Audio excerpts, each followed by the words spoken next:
소송 요건 다시 봐요. 소송 요건 우리가 하도록 할게요. 소의 적법 여부, 소의 적법, 그래서 소송 요건을 갖춰야죠. 그래서 소송 요건을 못 갖추면 부적법 각하시킨다. 뭐 이런 이야기를 기본적으로 했고, 법원에 관한 소송 요건, 당사자에 관한 소송 요건, 소송물에 관한 소송 요건, 이런 것 등을 우리가 주로 배운다 라고 이야기를 했죠.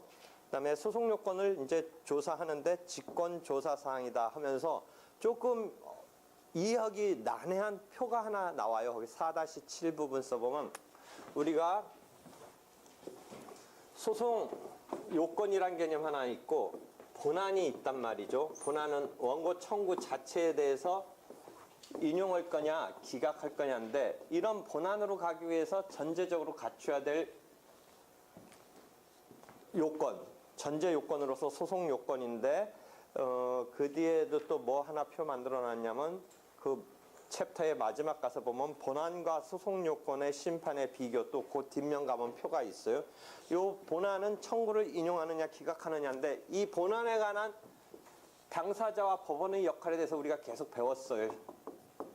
본안에 관한 요건이라고는 말 한 바는 없지만 당사자와 법원이라는 두 소송에 등장하는 주체 사이의 역할 분담에 대해서 이야기를 했어요. 그래서 신청, 청구, 즉 소송의 개시의 단계 또는 소송의 종료 단계, 이런 청구 단계급에서의 당사자에게 역할의 주도권을 준 것을 처분권주의라고 부른다. 이런 이야기를 했죠.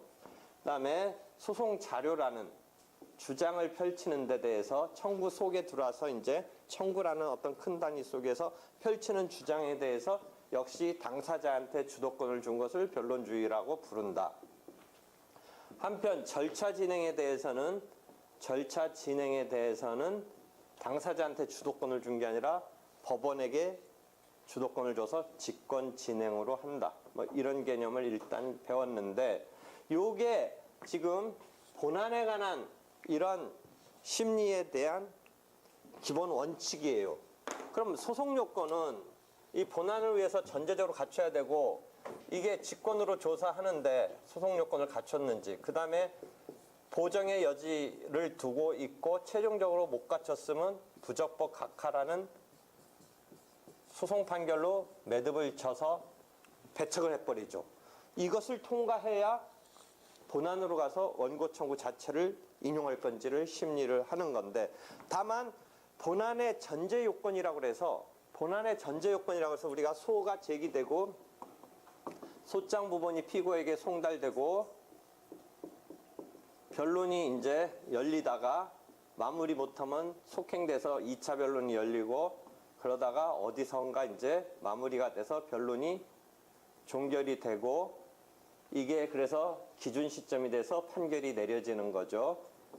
판결이 선고되는 거죠. 이게 그래서 기판력 등의 시척범위라고, 아직 기판력 본격적으로 안 배웠지만 이런 판결로 나타낼 내용이 담기는 마지막 시점이 변론 종결 시죠. 이런 개념을 배웠는데, 그러면 이 소송 요건이 허기 본안의 전제 요건이라고 해서, 그럼 소송 요건을 먼저 첫 변론길에 딱 가타부타 심리를 해서 결말을 맺고 본안으로 가느냐, 그런 개념은 아니에요. 그러니까 어떤 단계가 딱 물리적이랄까 시간적으로 구분되는 건 아니고, 전제 요건이라는 의미는 최종적으로 이걸 통과해야, 여기를 통과해야 본안으로 들어갈 수 있다 라는 의미에서의 어떤 관념적인 전제 요건이지, 어떤 물리적 시적 막 공간적 이런 개념으로 첫 변론기일에는 소송 요건만 무조건 심리를 하고 그것이 통과해야 본안으로 들어갈 수 있다라고 이렇게 단계적으로 딱 이렇게 되어 있는 전제 요건은 아니다. 그러니까 소송 요건과 본안은 같이 변론에서 심리가 된다. 같이 본안에서 심리가 된다. 같이 되는데, 변론을 종결하고 판결함에 있어서는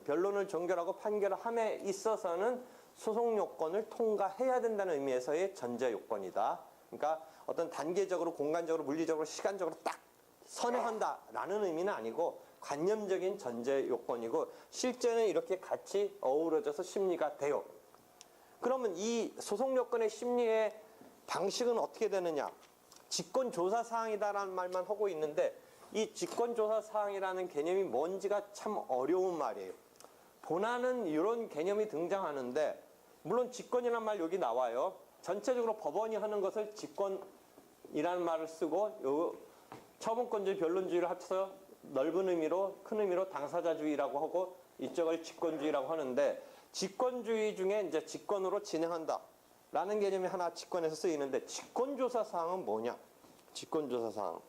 소송요건에 대한 것은 당사자가 따져달라고 하지 않아도 법원이 심리를 따지기 위한 심리를 개시 내지는 시작 알아서 법원이 하는 거다 의미의 그런 직권 개시적인 의미를 일단 가지고 있어요. 직권으로 개시해야 된다. 그 심리를. 소송요건의 늘 갖췄는지 여부를 당사자가 이거 소송요건 못 갖췄어요.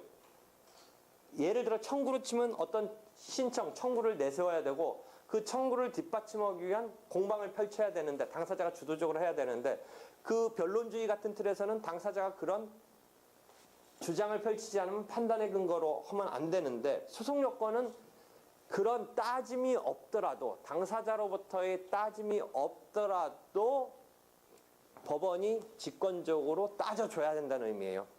직권으로 그러니까 개시해야 된다. 그 따지기 위한. 한편 그럼 따지는 건 직권으로 따지는데 그럼 따지기 위해서 가타부터 갖췄는지 안 갖췄는지 알기 위한 그 여기서 본다면 이 소송자료적인 주장에 해당하는 그런 개념인 이게 관할권이 있는지 당사자의 당사자 능력이 있는지 당사자 적격이 있는지 소의 이익이 있는지 뭐 이런 것을 따지기 위한 자료는 법원이 그거마저도 직권으로 캐치하는 직권으로 뭔가 수집을 해야 되느냐 요 국면에서의 변론주의와 대칭되는 어떤 개념을 설정했을 때 법원이 그 직권으로 수집해야 되느냐 당사자가 제출한 소송 자료를 바탕으로만 해야 되느냐 라는 개념에서는 소송 요건마다 이게 딱 부러지게 정해지지 않고 말하고 있어요.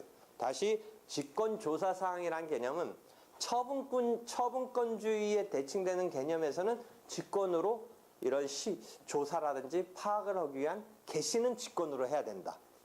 파악하기 위한 그것은 직권으로 해야 된다. 그런데 파악하기 위한 자료는 직권으로 수집하느냐 보면서는 꼭 그런 건 아니다. 소송 요건에 따라서 여기서 말하는 변론주의와 변론주의에 대칭되는 개념이 여기서는 직권으로 탐지주의라는 말을 써요. 변론주의에 대칭되는 용어로 직권 탐지주의라고 쓰는데 요 변론주의냐 직권 탐지주의냐의 이 스펙트럼의 그 개념이 어떤 소송 요건은 변론주의적인 자료 수집, 어떤 소송 요건은 직권 탐지주의적인 자료 수집. 그 다음에 요 중간적인 개념이 이제 직권 조사라는 자료 수집. 뭐 이런 식으로 소송 요건마다 여러 가지 스펙트럼이 있어요. 그래서 여기가 이해하기 어려워요. 나 다시 정리해 본다면 소송 요건 중에 당사자 적격 같은 거는 여러분이 당사자 적격은 구체적인 사건을 놓고 당사자가 될 수 있느냐 아니냐를 따지기 때문에 만약에 당사자 적격은 이 스펙트럼에서 어디로 우리가 분류를 하냐면 변론주의적인 그런 소송 요건이에요. 그러니까 직권으로 개시는 하는데 어떤 소송 요건이든지 직권으로 개시해서 따지는데 따짐을 위한 이 자료 수집이라든지 이런 상황에서 따져보기 위한 그 파악은 당사자로부터 나와야 되느냐 직권으로 탐지까지 할 수 있느냐 부분서 예컨대 당사자 적격은 공익적인 어떤 소송 요건이라기보다는 청구 이 본안의 본안과 결부된 소송 요건이기 때문에 왜냐면 여러분이 당사자 능력과 당사자 적격 개념을 일단 조금 더 말해준다면 당사자 능력은 자연인이어야 된다, 법인이어야 된다 라는 어떤 구체적 사건을 따지지 않고 일반론의 당사자로서의 자격을 따져보는 거예요. 동물은 안 된다. 사람이 해야 된다. 일단 소송을 내는 주체가 될 수 있으면. 그 다음에 법이 인정한 법인이어야 된다. 물론 이제 소송법에서는 권리 능력 없는 단체라도 그 대표자 또는 관리인의 정함이 있다면 권리 능력이 없어서 실체법에서는 당사자 능력에 대비되는 권리 무능력, 권리 능력이 없는 건데 소송법에서는 52조의 권리 능력에 대칭되는 당사자 능력을 예외적으로 인정하고 있어요. 그러니까 그런저런 우리가 당사자 능력이라는 개념은 어떤 사건을 놓고 하는 게 아니라 일반론으로 자격을 따지는 거예요. 당사자 능력 다음에 따지는 개념이 당사자 적격이 있어요. 어떤 싸움의 내용에 있어서, 분쟁의 내용에 있어서 당사자로서의 자격이 있느냐를 따지는 게 당사자 적격이에요. 제3자는 빠져라 라고 하는 그 개념에서 당사자 적격은 일반론으로 얘기하는 게 아니라 어떤 사건을 놓고 너가 이 분쟁에서 주체가 될 수 있느냐 아니냐를 강론적으로 우리가 체킹하는 거예요. 강론적으로. 당사자 능력은 총론적으로 체크하는 거예요. 그러니까 당사자 능력은 어떤 사건을 놓고 따지는 게 아니고 일반론으로 이 일반적인 분쟁에서 동물은 주체가 될 수 없다. 이런 걸 따지는 게 당사자 능력이고, 당사자 적격은 이 사건을 놓고 얘한테 이 분쟁 해결해 줄 필요성이 있느냐 없느냐를 따지는 거예요. 당사자 적격은. 예컨대 여러분이 아직 안 배웠지만 예를 들어 혼인무효, 혼인취소 막 이런 게 가족법 가면 있어요. 뭐 혼인무효, 혼인취소 이런 거는 어떤 때 혼인이 무효되고 어떤 때 혼인이 취소되겠어요. 혼인을 한 사람 무효 취소. 자기네끼리 관두는 것은 혼인관계를 소멸하는 건 이혼을 하겠죠. 그다음에 자기네끼리 합의에 이혼이 안 되면 재판상 이혼 청구를 하겠죠. 근데 혼인을 취소시키는 거예요. 그 당사자가 아닌 바깥에서. 그럼 일반론으로 바깥에서 왜 남의 혼인에 대해서 감나라 뭐 하겠어요. 혼인 무효는 진짜 이 혼인 자체에 완전히 이 말도 안 되는 거고, 혼인 취소는 꼭 그런 정도는 아닌데 중혼, 이중혼이라든지 뭐 여러 가지 있어요. 사기적으로 혼인이 됐다든지. 그러니까 좀 그 사유가 가벼워요. 그런데 하여튼 그런 혼인 취소를 예컨대 제3자가 남 혼인했는데 그 혼인이 뭐 좀 문제가 있든 없든 왜 남의 혼인을 취소시키는 소송을 제3자 바깥의 사람이 내겠어요? 뭔가 이해관계가 있어야 되잖아요. 그 사건과 그 당사자와. 그렇잖아요. 형제들은 낼 수 있어요. 뭐 그 형제들의 이해관계는 뭐 좀 형제니까 이해관계 있다고 하는데 그냥 동네 사람이 우리 동네는 저런 부도덕하고 비양심적이고 동물 같지도 않은 사람을 들이면 안 되겠다 해서 어떤 할아버지가 갑자기 자기가 나이 많다고 남 젊은 애들 혼인을 취소하는 소송을 내면 그 할아버지는 같은 동네 산다는 거 내지는 연장자 또는 옛날 유교에 심취했던 것만으로는 낼 수는 없으리라고 여러분들 생각하고 없어요. 사실 조문에도. 다만 형제들은 낼 수 있어요. 그런 게 원고 적격 내지는 당사자 적격이에요. 여러분이 행정소송 배우잖아요. 원고 적격, 법률상 이해하는 게. 헌법소송에서 다 배우잖아요. 그런 거죠. 그러니까 그런 당사자 적격인데 일반론으로 따지는 게 아니라 그 사건을 놓고 따지는 거예요. 사건을. 지금. 그러니까 당사자 적격은 이런 본안에 관한 거와 밀접한 관련이 있어서 체킹될 수밖에 없어요. 사건, 지금 문제가 되고 있는 사건을 떠나서 당사자 적격을 판단해 볼 수가 없어요. 그러니까 당사자 적격에 대한 자료 수집에 있어서는 본안과 마찬가지로 변론주의가 작동한다라고 보통은 말해요. 변론주의가. 공익적인 것보다는 개인의 분쟁 자체의 내용인 사익과 관련돼서 설정한 소송 요건이다. 또는 그 청구 자체와 관련돼서 따져줄 수밖에 없는 거다. 그러니까 변론주의의 적용이 있다예요. 그 바깥의 것은 그 밖의 것은 공익성의 뭐 강도로 한다라는데 조금 사람마다 다 틀려요. 그래서 이해하기가 쉽지는 않은데 일단 개념만 알아두세요. 직권조사사항은 직권으로 개시해서 따져줘야 된다는 의미는 공통돼요. 그런데 실제 자료 수집을 따지기 위한 자료 수집을 어떻게 할 거냐는 변론주의와 직권탐지주의, 그 다음에 그 사이에 직권조사라는 직권조사사항의 조사 방법이라고 볼 수 있는 조사라는 그런 조사사항의 심리 중에 하나인 자료 수집 중에 하나인 직권조사라는 개념 하나 설정해서 스펙트럼이 좌우로 펼쳐지는 중간에 위치해서 우리가 소송 요건에 대해서 하나하나 보는 거예요. 그러니까 딱 우리가 어떤 이 분류를 해서 딱 익힐 수가 없고 그 주어지는 소송 요건이 과연 공익성의 강도가 크냐. 그 소송 요건은 뭐 아까 말한 대로 이 청구와의 관련성에서 어우러져서 우리가 체킹할 수밖에 없는 소송 요건이냐 등등에 따라서 그 스펙트럼 내에서 우리가 어떤 소송 요건은 어떤 자료 수집 방법에 따라야 된다. 법원이 직권으로 탐지해도 되느냐. 공익성의 강도가 큰 거는 어떻겠어요? 공익성의 강도가 크니까 법원이 개입해서 직권으로 탐지할 수 있다라고 볼 가능성이 크지요. 그런 등등으로 정도밖에 정리가 안 돼요. 그래서 이러한 표로 내가 얼추는 해놨는데 하여튼 이렇게 소송 요건 중에 재판권, 전속관할 이런 거는 직권 조사 사항이면서 직권 탐지주의적, 즉 공익성이 강하다라고 거기다 체크를 해놨죠.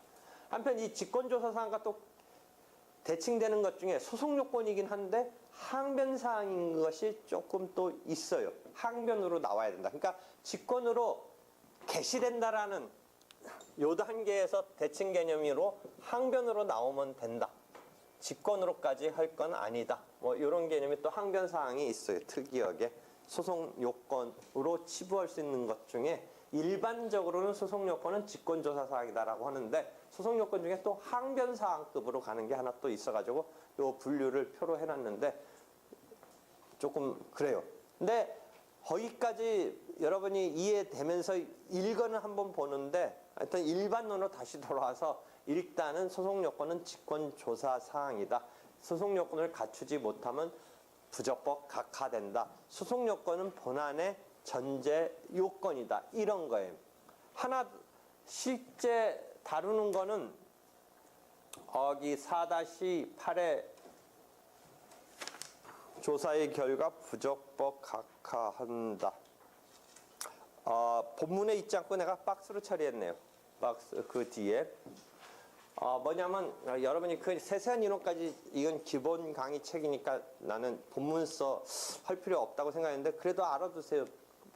뭐 어떤 사례적으로 또 질문이 나오기도 하더라고요. 근데 굳이 뭐 거기까지는 처음부터 들어가서 이해하거나 익힐 필요 없다고 해서 지금 거기 박스로 들어갔는데 뭐냐면 소송 요건이 본안 판단의 전제 요건인데 어떤 이론이 나오냐면 소송 요건은 잘 막 지금 판단을 해보려니까 같이 어우러져서 이렇게 심리가 되는데 가타부타 조금 아리까리해요. 소송 요건에 이게 갖춰졌는지 안 갖춰졌는지 법원의 입장에서 나온 뭐 이렇게 자료 등을 봐도 그래서 조금 더 악착같이 그거 끝판 내고 본안으로 본안은 그런데 이미 결론이 나와 있어요. 모든 게 끝나는 상황인데 청구 기각적인 심증이 들어요. 원고의 청구가 기각적인 심증까지 거의 가 있어요. 근데 이제 소송 요건은 본안 판단의 전제 요건이라고 그러니까 그 청구 기각이라는 본안 판단을 하기 위해서는 소송 요건이 최종적으로는 갖춰져야 넘어가는데 이게 좀 아리까리하고 좀 미진해요. 이제 이런 상황에 대해서 질문을 하고 학설이 나온 거예요. 소송 요건의 전부가 미진하더라도 청구 기각의 심증이 든다면 과감하게 그냥 청구 기각 때려도 된다라는 학설이 외국에서 등장했어요.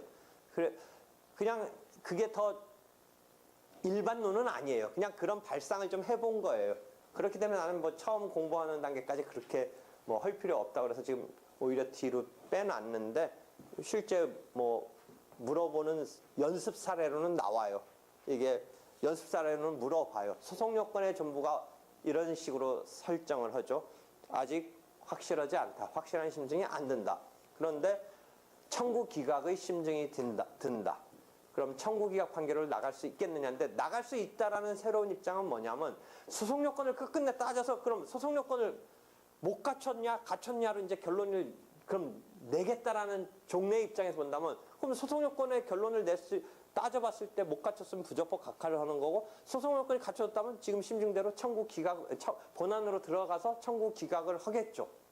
그러니까 지금 피고의 입장에서는 원고 입장 생각하지 말고 피고 입장에서는 소송 요건의 전부를 갖췄느냐 따져서 못 갖췄으면 부적법 각하로 가야 되고 갖췄으면 지금 법원의 심증대로 기각을 간다면 그냥 따지지 않고 그냥 기각 심증대로 기각을 해줘도 피고로서는 손해볼 거 없다라는 발상을 한 거예요.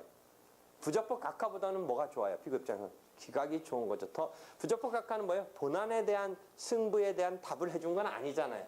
이 소송에 있어서의 적법 요건에서 못 통과한 것으로 이 결론을 보여주는 것에 불과한 거지 완벽하게 기각시킨 건 아니잖아요. 배척되긴 했지만 심리를 들어가지 않는다라는 배척은 했지만 승부에 있어서의 어떤 옳고 그름을 확 나타내 준 건 아니잖아요.